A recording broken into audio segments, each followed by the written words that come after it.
하면서 이 새끼들이 뭐라 그래? 윤석열이 당선 이후 서울 아파트 호가가 다시 상승한다. 미친 새끼들 아니야? 보유세 재건축 규제 완화 수혜를 기대해서. 물론 이것도 요만큼 있어. 근데 무엇보다 이 새끼들 12월에 드디어 부동산이 잡히고 있다. 지금 올 초에 부동산이 드디어 잡히고 있다. 막 이러면서 이상한 구판을 벌렸지. 주문이라니까. 왜냐하면 12월에는 원래 부동산 거래가 별로 없어요. 봄부터 부동산 거래가 일어난다니까. 봄부터 부동산 거래가 일어나. 지금 이때부터 호가는 올라간다. 당연한 거야. 이 기본적인 흐름을 무시하고 무슨 개 같은 소리를 하고 있어. 안 그래요? 하고 조금만 더 있어 보라니까. 2+2 임차인 보호법 2+2 이거 구라라니까. 좋댔다니까. 지금 2년 더 살아서 행복하다면서 막 문재인을 물고 빨았던 대깨문 새끼들아. 이제 다 끝나가지? 올 8월이 종료일걸? 올 8월이 종료일걸? 슬슬 끝난 애들 이제 나올걸? 이제 지켜보십시오. 여러분들 곡소리 날 겁니다. 이거는 윤석열 때문에 오르는 것이 아니야. 잘못된 세제 정책 때문이야. 잘못된 부동산 정책 때문에 오르고 있는데 원래 안 오르던 시기라서 잠깐 주춤한 걸 가지고 이 개새끼들이 진정됐다고 뻥카를 친 거야. 그래놓고 지금 윤석열이 됐으니까 이제 아파트가 다시 오르는 거야. 윤석열 개새끼. 보유세 재건축 규제. 역시 윤석열이 졸라게 기득권의 편을 들어서 개발을 한다니까 부동산이 폭등하는 거야. 이런 논리를 벌써부터 깔고 있는 거지. 대한민국 부동산은 있죠. 쇼킹 부동산이나 이상한 부동산 사짜 병신들이 있는데 저도 몰라. 부동산을 책으로 공부해서 그러는 거야. 대한민국 금리 때문에 우리 부동산이 올랐고 정책은 너무 잘 펼쳤는데 끼워지지 않는 거는 무조건 전지전능한 투기꾼이라는 헛개비들이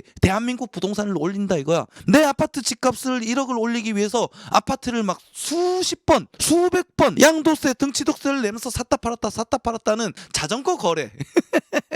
자전거래를 내서 내 아파트 집값을 1억을 올렸다. 이런 판타지를 설파하고 다니는 거지. 종교라니까 이 새끼들. 아니야 대한민국 그러면 이명박 때 졸라 금리가 떨어졌는데 우리 아파트 값이 폭락했던 거 그 당시 깡통 아파트 많이 나왔었죠. 그건 어떻게 설명할 거냔 말이야. 그때는 공급 기대가 있었다니까. 이명박이 서울에 뉴타운 30만 세대 공급 막 이런 거대한 그리고 보금자리 주택 공급하고 앞으로 공급 기대가 있으니까 하니까 임대가가 오르지가 않아. 임대가가 오르지가 않으니까 주거가 안정이 됐어. 주거가 안정이 되니까 집값이 오르지 않은 거야. 이렇게 설명을 해야지. 대한민국은 전세 제도 때문에 금리 인상과는 조금 거리가 멀 수밖에 없다. 그런데 이 씹새끼들이 임대차 2+2를 하고 종부세를 올리고 그리고 양도세를 올리고 자 근데 종부세보다 양도세가 높아. 그러면 가지고 있을 때 내는 세금보다 팔았을 때 내는 세금이 더 큰데 미쳤다고 집을 파냔 말이야. 그러니까 물량이 안 나오지. 안 그래요? 그러니까 애들이 뭐해? 자녀들한테 나눠줘 버리는 거야. 하고 지금 저 새끼들이 자꾸 세금을 올리니까 집주인 입장에서는 어때? 흙 파가지고 내가 내 집 가지고 있나? 임대사업자는 흙 파가지고 임대사업하나? 전세를 못 돌리는 거야 더 이상. 어떻게든 땡볕 내서 월세로 돌려버린 거지. 그러니까 전세 매물이 씨가 말라버린다. 반전세로 돌려버리든지. 왜냐면 2+2 걸리기도 싫어서. 그러니까 이 여러 가지 요인이 자꾸 대한민국 전세를 굉장히 빨리 없애고 있는 거야. 하니까 전세가가 폭등하는 거지. 전세가가 폭등하니까 집값이 밀려서 올라가는 거다. 집값이 올라가니까 또다시 밀려간 집값이 전세가를 땡겨 올리는 거야. 그렇게 되니까 특히 서울 도심지에 살던 젊은 세대들 30대 40대들 서울로 출퇴근해야 되잖아. 근데 전셋집이 없어. 그러니까 영끌을 해서 서울 외곽에 있는 경기도에 있는 싼 아파트를 사는 겁니다. 싼 아파트들이 또다시 비싼 중심지 아파트 가격까지 밀어 올리는 거고. 이런 게 굉장히 어려운 얘기고 막 대단한 어떤 해안이 있어야 아는 얘기 아닙니다. 현장에 있던 사람들은 다 알고 있어. 전문가들 얘기를 안 듣고 이상한 이념을 경제정책에 투영을 하니까 정책이 달나라로 가는 거 아니야. 그런데 멍청한 대깨문 새끼들은 다 이거는 집 가진 나쁜 놈들 때문이야. 손가락질 딱 하니까 집 가진 새끼들 개새끼들 세금 더 올려라.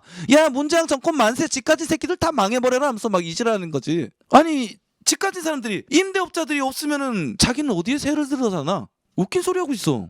여튼 미쳤다. 지금 여러분들 기억해 두십시오. 제가 작두도 아니야. 작년부터 하던 얘기야. 내년 중반 가면은 또다시 폭등한다. 때문에 윤석열이 뒤집어쓰게 될 것이다. 이거 저 작년부터 얘기하던 거예요. 올해 중반 되면 폭등할 수밖에 없어.